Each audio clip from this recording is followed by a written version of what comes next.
that are new to my work or don't know what I'm about, I'm an intuitive soul coach and author and a psychic medium.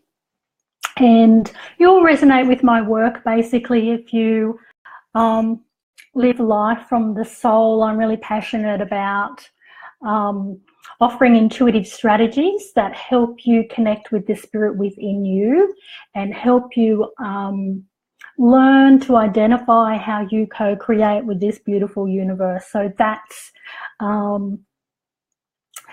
what I'm passionate about. Amongst that too, I'm also passionate about mediumship, and that's what I come to today's video with.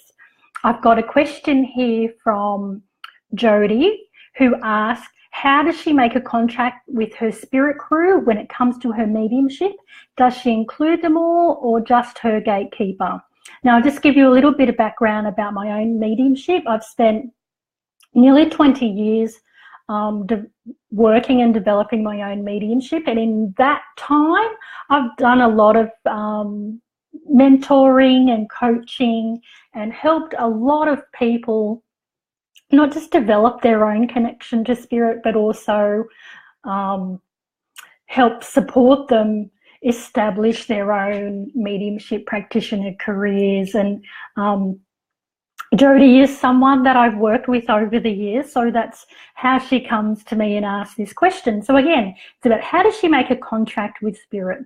I am a believer that as a medium practitioner, and as the fact that you are actually representing spirit, that you are serving spirit, that when we work with guides, if that's how it works for you, so when you work with your spirit team, as Jodie's describing, that you are just one spoke in the wheel. It is a team effort. It is a crew. You are a team. So it's very understandable that if you have needs, if you have concerns about your mediumship, if you have needs, if you have boundaries that needs to be worked with, that it's quite feasible that you can actually sit down and communicate those needs to your guidance source, to the guides that work with you for your mediumship. So while I wouldn't like to term it as a contract, because that sort of does make it very set, very strict, almost sounds inflexible. Whereas the one thing that I know about mediumship and working with spirit, it's a fluid process. Your growth, it's all about the medium soul growth.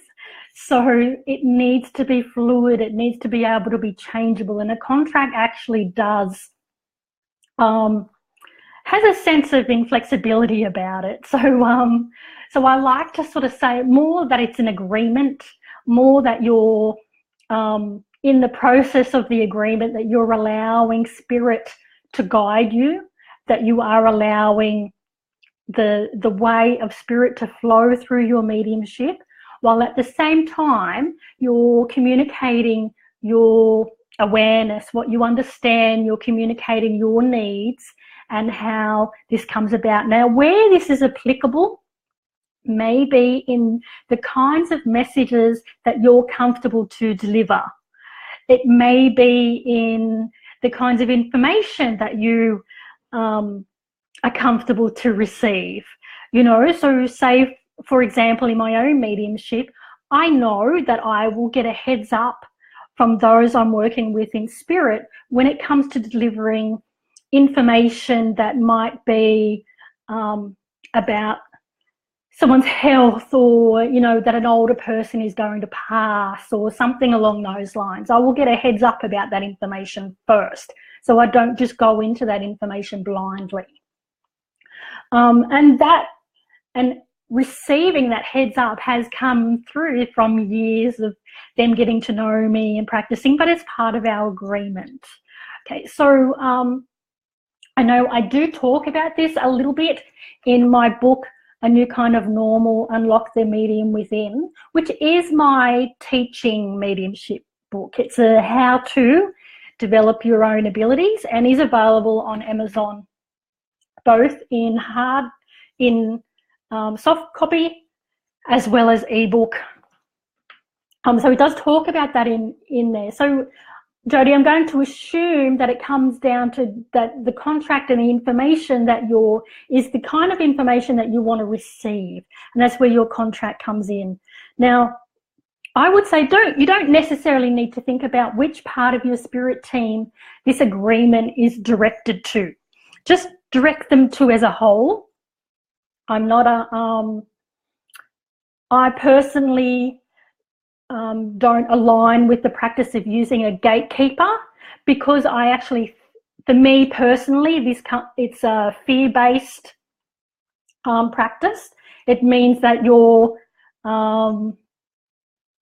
scared, or there's a fear of what may come through if you don't have a gatekeeper.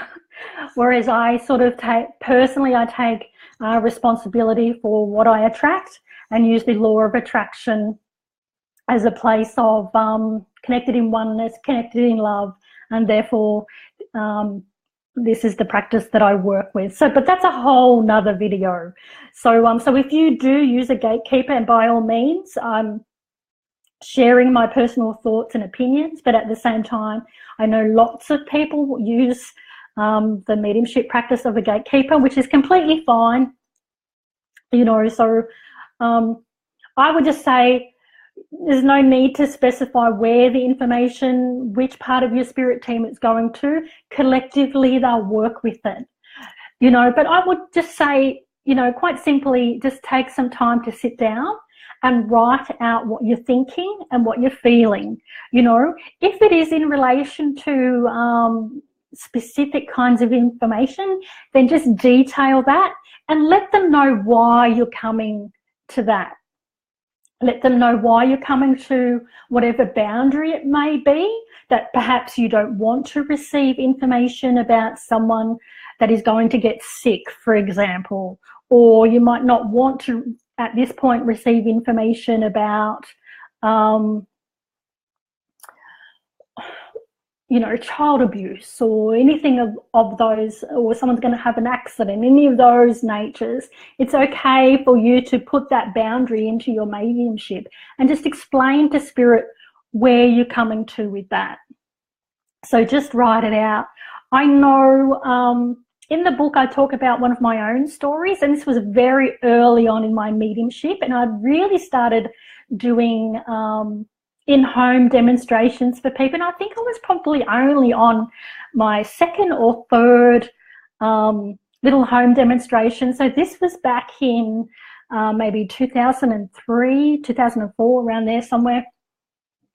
And I had a night where I'd gone in and the readings were all great, you know, like the recipients all resonated with them. They knew who was coming through and giving them the messages, but I walked away not knowing the relationship, or not knowing, did I have grandma, you know, did I have a niece, you know. I didn't know the personal side of it.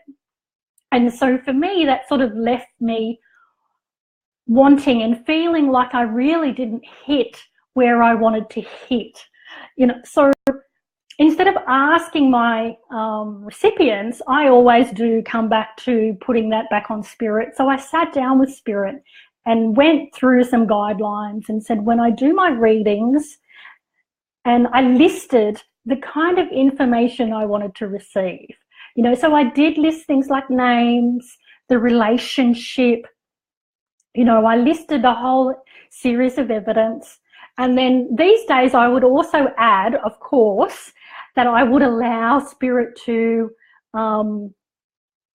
guide me and show me what they want me to bring through as well, you know. So so it's a two-way street. And so for me, what was happening that night was it was the relationship where I was letting things down. So I wrote this. And then the very next time I went out and did readings, that night, every single reading I got the relationship, bang, bang, bang. And I felt a whole heap better about being able to deliver my mediumship. Now, I'm assuming, Jodie, that that's the kind of agreement that you're looking for, that you're talking about.